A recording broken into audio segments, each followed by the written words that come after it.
So what we want to do is, for our last example, we want to be able to find the value of the trig function. All right. So I'm going to be giving you a specific trig function based off of an indicated one. So find the value of the trig function indicated. And you're going to notice that you're not given everything. So I'm going to say I want to find specifically cosecant theta.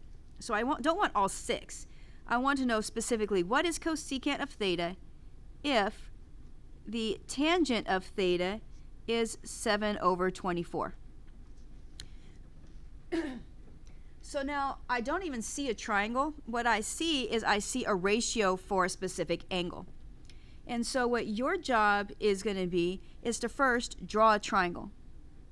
All right, you want to draw a triangle, and it doesn't matter which angle you call theta, as long as it's not the right angle. And so I'm going to call this angle theta. And so based off of this triangle, you want to label the specific sides to where the tangent is the ratio of 7/24. So again, you need to remember that that is O over H, or so O over A, opposite over adjacent. So the opposite over the adjacent side labels my triangle to where the tangent of that triangle is 7/24. And again, you are going to need to use some Pythagorean theorems to find that this side then is 25. So you're going to need to find the missing side first, and then based off of that triangle with this ratio, you can answer the question. So again, the first thing I would do is I would say, well, for cosecant, the first thing that I need to know is what is the sine of theta, because that's my reciprocal property. And the sine of this angle is 7/25, which means that now I can actually answer the question that cosecant of theta is 25/7. So this is really the answer I was looking for. I was asked only to find cosecant of theta for the triangle where this is the ratio of tangent. And to do that, I needed to use my reciprocal property. And so we're going to do a few more of those so you can just kind of get the hang of it.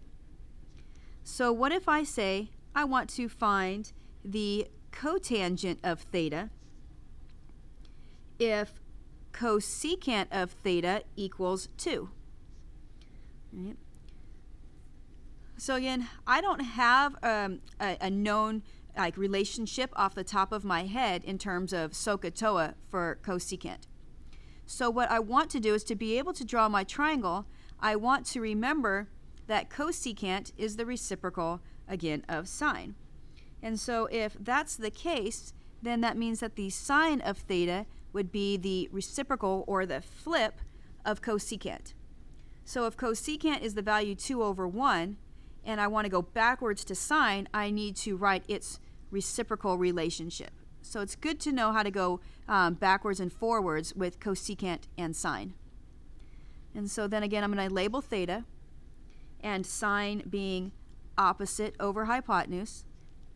Again, I'm going to do some Pythagorean theorem work quickly, and I'm going to get that this is the length of the other leg. And now based off of that, again, I'm going to use my reciprocal properties.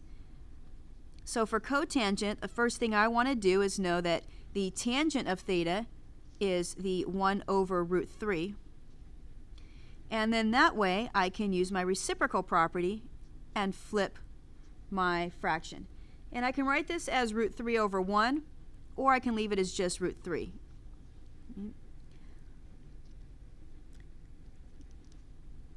So for your last one, let's look at a weird, sort of oddball one, because this is usually the kind that will throw you off a little bit. I want to find the tangent of theta if the sine of theta is 3√13/13. Right. And now this is the part that's a little bit weird. So something you want to notice is that if you have a radical in the numerator and you have the same value in the denominator that's under the radical, then what happened was, this is something where we have rationalized the denominator. So to make this easier on ourselves, the thing that we could do is kind of unrationalize. And so if I rewrite this, right, and I take this root 13 and I multiply top and bottom, so I'm going to unrationalize. What's going to happen is in the top, I'm going to get 3 times 13. And in the bottom, I'm going to now have that radical, right? Which means that the 13s cancel. So what happens is it's a lot easier to label the sides of a triangle if I unrationalize. So let's look at a triangle real quick now, where the sine is going to be opposite over hypotenuse. And this is part of the reason I unrationalized, is so that way I could have smaller values around my triangle. And again, if I do some Pythagorean theorem work, that gives me that this side is the value of 2. Okay. And now the tangent of this triangle does not need reciprocal properties because tangent is one of my easier to find ratios.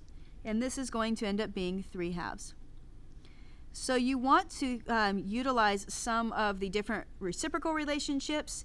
And if you have one of these weird oddball ones where there's a radical up top with the same value of the radicand in the denominator, you want to unrationalize to make it easier to label your triangle.